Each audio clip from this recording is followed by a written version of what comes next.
नमस्कार दोस्तों, मैं अंकुर उपाध्याय स्वागत करता हूं आप सभी का आपके अपने YouTube channel share market analysis में।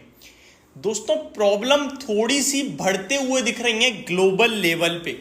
मैं आप सभी के साथ प्रॉब्लम्स के साथ शुरुआत करता हूं, एंड करेंगे थोड़ा ठीक वैसे है नहीं मेरे पास कुछ एंड करने लायक, बट ठीक है, कोशिश करते हैं।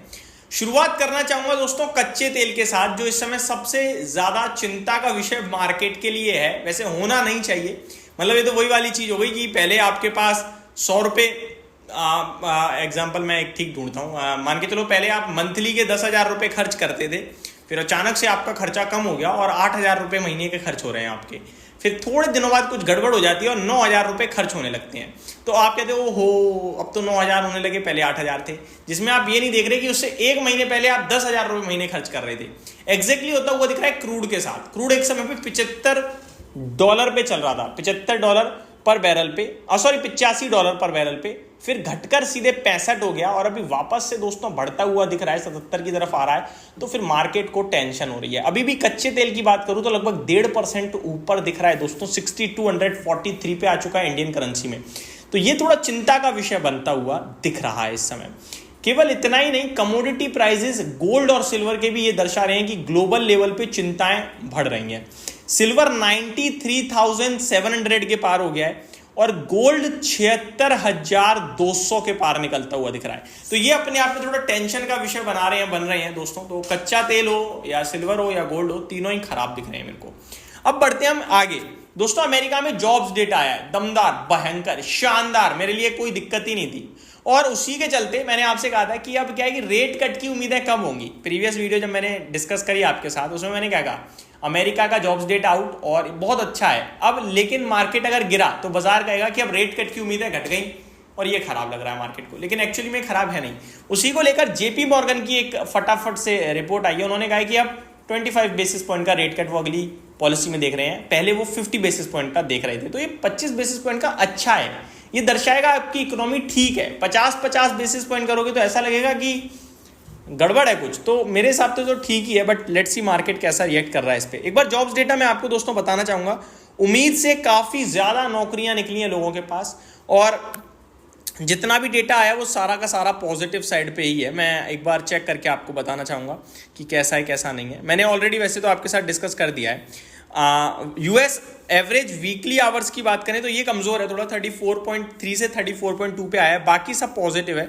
फॉर एग्जांपल मैं यूएस की private farms non farm payrolls की बात करूं तो 1,25,000 की उम्मीद थी, 2.5 लाख आया है, बहुत शानदार आया है। सॉरी 2.25 लाख आया, 2,23,000, बहुत ही शानदार है। आगे देखा जाए अगर यूएस एवरेज आर्ली अर्निंग्स की बात करूं तो 3.8% का अनुमान था, 4% पे आया, तो ये बहुत अच्छा आया है। तो सारा डेटा अच्छा आया है। अब अमेरिका की तरफ चलते हैं दोस्तों। किस किस चीज को डिस्कस करेंगे? FIDIs के डेटा को, Dow Jones, global market, GIFT Nifty, ये सारी चीजें मैं आप सभी के साथ शेयर करने वाला हूं। अब तो बढ़ते हैं डायरेक्टली पहले अमेरिका की तरफ।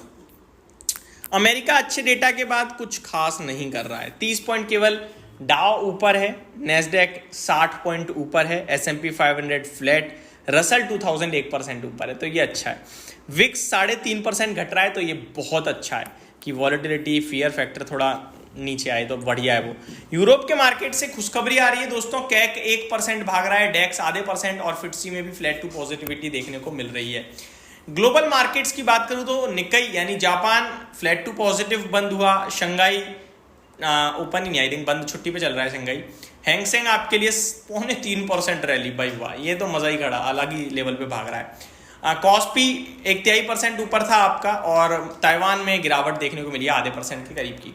निफ्टी की बात करते हैं दोस्तों। अब निफ्टी आपके लिए 25,000 पे बंद हुआ है। 24,900 का जो लेवल था, जो मैंने कहा टेस्ट कर सकता है बाजार, वो कर लिया आज मुझे लगता है। अब एक बाउंस बैक अटेम्प्ट होना चाहिए, आज भी दिन के दौरान हुआ था, बट मेरे को लगता है वो टिका नहीं। अब सस्टेनेबल बाउंस बैक आएगा एंड मार्केट 25,300, 350 में भी 500 तक भी बाजार ऊपर में आता हुआ दिखेगा। लेकिन डेटा स्पेसिफिक देखा जाए तो बहुत ही ज्यादा गंदा है, वो है FIIs की सेलिंग का दोस्तों, जिसकी वजह से आई थिंक बाजार टूट रहा है, हैवीली टूट रहा है। अब आगे बढ़ते हैं दोस्तों FIDIs के डेटा की तरफ। पहले निफ्टी बता दूं थोड़ा सा और डिटेल में। जब तक 24,900 के ऊपर है तब तक आप बाउंस बैक प्ले कर सकते हो 25,300, 350, 500 तक, लेकिन पॉजिटिव नहीं, बाउंस बैक कहते हैं इसे, यानी उछाल, गिरावट के बाद उछाल। जहां पे और इन्वेस्टर्स ट्रैप होते हैं, जो ये कहेंगे अरे तेजी लौट रही है खरीदो, और वो ट्रैप होंगे, फिर वापस टूटता है मार्केट। तो ये है। लेकिन दोस्तों इस समय जो गिरावट का रीजन बना हुआ है वो FIIs है। आप कुछ मत देखो, सिर्फ FIIs का डेटा देखो। अगर FIIs बेच रहे हैं, टेंशन में रहो, मत खरीदो। जब FIIs कंटिन्यू 2-3 दिन अच्छा डेटा पेश कर दें, देन आप बाइंग शुरू करना, ऐसा मेरा मानना है। क्योंकि इस समय गिरावट का एक ही रीजन है, वो है सेलिंग, और सेलिंग आ रही है FIIs से। FIIs आज दोस्तों 9,896 यानी ऑलमोस्ट 9,900 करोड़ की सेलिंग कर गए हैं, तो बड़े लेवल पे बिकवा लिया। हालांकि DIIs पूरी तरीके से कॉम्पीट कर रहे हैं, 8,905 करोड़ की इन्होंने बाइंग करी है, तो मेरे हिसाब से ठीक है, बट उतना ठीक नहीं है। अच्छा, US का अनएम्प्लॉयमेंट रेट आया है दोस्तों 4.2% का अनुमान था, 4.1% पे है, यानी कि अमेरिका में बेरोजगारी नहीं है, बहुत अच्छी बात है। तो अमेरिका रिसेशन की तरफ नहीं जा रहा है, डेटा क्लियर कट समझाने की कोशिश कर रहा है हमें। तो ये मेरी तरफ से अपडेट थी, होप आपको सारे डेटा सही से समझा पाया होगा मैं। Thank you so much for watching this video. Good night guys.